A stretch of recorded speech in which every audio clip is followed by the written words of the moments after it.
سلام كبران خبراتنا زي يوتيوب channel تخاتلتنا خميت صنع نزوان زبلكم حصرتن وانا ون حبريتات تحزلكم قريب لكم كسب مودات حبيركم نصنحو اتناب كل التجراي زقعز جوجلا أبوتاتنا هيمانوتن مرة بزهان كفوت كي يخون منجست خمسة عزازة تسمعوا تجوجلا أما غلا أبز جورو عني حت أوشت أحد معلتي سلست استفالة اللي مدرخات كم زدالو انت فلتو مسحوات مزدراوز بالدماء أبسال ساي درجة خمسة حازة تجلسوا زيهم كالتنا اللونا مقبر هيدول ملكت متواقع ترسعوا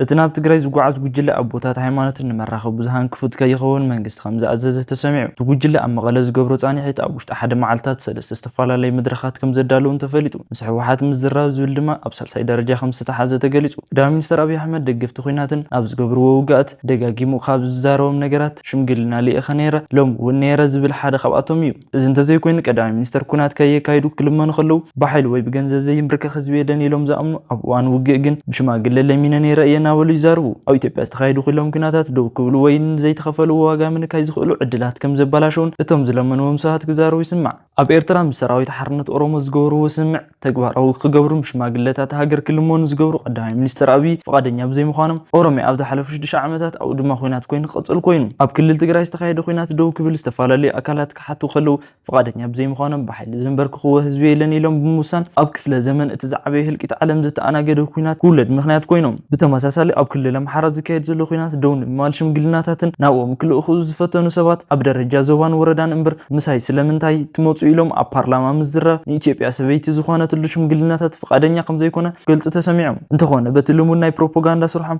بوغن تግራይ ኩናት ክጅመር እዩ እሞ አቦታት ሃይማኖት ከድኩም ደብሉ ዝብል ዘረባ ክገብሩ ምስ ተሰምዑ ሚኒስተራት ሰላምን ናይ ቦታት ሃይማኖት አክዮም ክዛራሩ ከም ዝገብሩ ምዝጋብና ይዝከር ናብ ትግራይ ዝኸይተ ኣብ ዕርፎ ነፈርትና መለሱ ኣብ አዲስ አበባ ዝተረኸበ ተወላዲ ትግራይ እና ኣሰሩ ኣብ ክልል ዓፋርን ወልቃይትን ድማ ዕጡቃት እናዳሉ እና ዓጥቆን ነዳድና ኣብ ትግራይ ከያእቱና ገበሩ ሕዋሓትን ቦርድ ምርጫ እንተ ዘይ ተቀቢልና ክንዋጋ ኢና እናበሉ እዚ ኺናት እንተ ተፈጺሙ ድማ እቲ ዝኸውን ናይ ቴክኖሎጂ እናበሉ ዝተዛረቡ ንሳቶም እንትኾኑ ሽማግለታት ጣልቃኣትዮም ክብሉ ምጽዋዕ ምጽዒቡ ኣብ ጽባሕ ናብ ትግራይ ዝጓዓዝ ኣቦታትን ሃይማኖትን ተለልዮም እዚ ጉጅለ ሽማግለታት ኣብ መቐለ ዝገብሮ ጻንሒት ንመራኸብ ብዙሃን ክፉት ከይኸውንን ከም ዝተወሰነ ዝገልጽ ምንጭታት ካብ አዲስ አበባ ኾነ ካብ ወገን ትግራይ ኣብ ውሽጢ ኣዳራሽ ሚድያ ክርከብ የብሉን ተባሂሉ ኣሎ እዚ ዝግበረሉ ዘሎ ምኽንያት እንታይ እዩ ኢልና ዝሓተት ናይ ሓደ ምንጭ ሚኒስተር ሰላም ኣብቲ መድረኽ ዝለዓለ ሓሳብ ንህዝቢ ከይበጽሕ ስለዝድለ ዕላምኡ ድማ ፕሮፓጋንዳ ንምትሕላፍ ስለዝኾነ እዩ ብማል የብርህ ብምክትል ጠቕላል ጸሓፍ ጉባኤ ትካል ሃይማኖት ሓጂ መስኢድ ኣዳም ዝምራሕ እዚ ጉጅለ ሽምግልናታት ናብ ትግራይ ቅድሙ ጓዓዙ ኣብ አዲስ አበባ መግለጽ ክህብ ከም ዝኽእልን ምንጭታት እንተሓቢሮም እዚ ጉዳይ ጉዕዞ ከይተጓተተን ግን ኣብቲ መድረኽ ዝለዓሉ ኣጀንዳታት ንህዝቢ ከይስማዕ ዝተወሰነ እቲ ናይ መቐለ ጉዕዞ ናይቶም ኣቦታት ሃይማኖትን ኣብ ሰለስተ መድረኻት ዝተኸፈለ ጻንሒት ከም ዝገበረን ካብቲ ዝወፀ መደብ ምርዳእ ይከኣል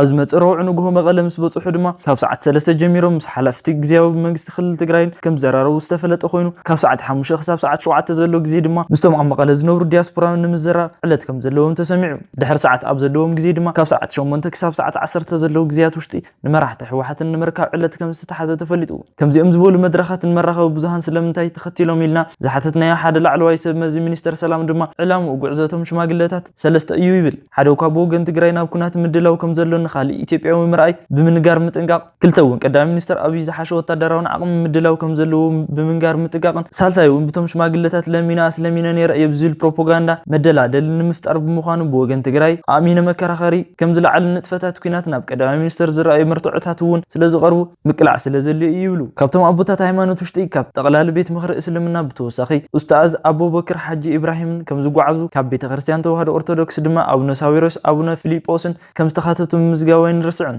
ፓትርያርክ ኣቡነ ማትያስ ብምኽንያት ሕክምና ናብ ወፃኢ ሃገር ብምጓዓዞም ዋላ ካብ ዝቐረባ መዓልታት ኣብ ዝተኻየደ ናይ ሰላምን ሚኒስተር ምድላው ተሳቲፎም እንተነበሩ ኣብቲ ዝመጽእ ረቡዕ ዝካየድ ጉዕዞ ናይቲ ልኡኽ ጉጅለ ግና ኣይካተቱን ኣትሌት ሃይለ ገብረስላሴ ናብ መቐለ ክኸይዱ የብሉን ኢሎም እቶም ኣቦታት ሃይማኖት ምኽሪ ሓሳብ ብምቕራብ ተርፍ ከም ዝተገበረ እውን ኣቐዲምና ምዝጋብና ይዝከር እዩ እትና ኤርትራውያን ጸረ ሻዕብያ ውድብ ኣብ ኢትዮጵያ ጉባኤ ኣካሂዱ በኣሽሓት ዝቁጠሩ ተሳተፍቲ ተረኺቦም ምሉስ ተባሃለ ጉባኤ ንጥፈታት ናይ ትብረት ዛዕጠቓልሲ ንምሕያል ዝከኣሉ ውሳኔታት ከም ዝመሓላለፈ ተገሊጹ በኣካል ወገን ሻዕብያ ንሱ ዓመታት ዝዕድሜዮም ኣረግቶት ናብ ማዓስከር ስልጣን ይኣቱ ከም ዘሎ ተገሊጹ ቀዳማይ ሚኒስተር ኣብይ ኣሕመድ ኢትዮጵያ ሉዓላውነት ሃገር ንምዃና ወደብ የድልያ እዩ እናበሉ ኣብ ዝዛረብሉ ሻዕብያ ድማ ንኾርር እየ ዝብል ፕሮፓጋንድኡ ኣብ ዝቐጸለሉ እዋን ክልቲኦም ኣካላት ብውክልና ዝገብርዎ ግጭት ዝለዓለ ምንቅስቓስ እውን ከም ዝቐጸለ እዩ እቲ ናይ ብልጽግና ምሕዳር ነቲ ቀደም ናይ መሻርክቲ ጥፍኣት ሻዕብያ ኣብ ክልል ዓፋር ዝተስገረዎም ዕጡቃት መንግስቲ ኣብ ውሽጢ ኤርትራ እናዳለው ክኸውን ከሎ ብልጽግና ድማ ዝተፈላለዩ ዕጡቃት ኤርትራ ይድግፍ ኣሎ ጸረ ትግራይ ጸረ ሻዕብያ ከምኡን ጸረ ሶማሌ ክልል ዕጡቃት ዝተወደቡ ዝንቀሳቀሱን ክልል ዓፋር ንውድብ ዲሞክራሲያዊ ቀይሕ ባህር ዝተባሃለ ዕጡቅ ሓይሊ ጉባኤ ኣንጊዱ መራሕቲ ዓሌታትን ዝተጸውዑ ኣካላት ማሕበረሰብ ተሳቲፎም ዝተባሃለሉ ኣብ ዝሓለፈ ሰንበት ኣብ ከተማ ሰመራ ሎግያ እቲ ክልል ድሕሪ ምክያዱ መግለጺ ዘውጽኡ ኮይኑ ኣብዚ እዋን እዚ ኣብ ከባቢታት ደቡብ ውጥረት ከም ዝነበረን ዝግለጽ ኮይኑ ህዝቢ ዓፋር ቀይሕ ባህር ድማ ኣብ ድማ ኮይናት ከይኸውን ኣስጊና ኣሎ ኢሉ እቲ ኣብ መደብደብታዊ ጉባኤ እቲ ውድብ ዝወፀ መግለጺ ኣብ ከባቢ ደቡብ ህዝቢ እናተፈናቀለ እዩ ምፍንቃል ጥራይ ዘይኮነስ ክሳብ 60 ዓመት ዕድሜኦም ኣረግቶት ናብ ማዓስከር ኩናት ስልጠና ካኣቱ ይግበረሎ ክብል ገሊጹ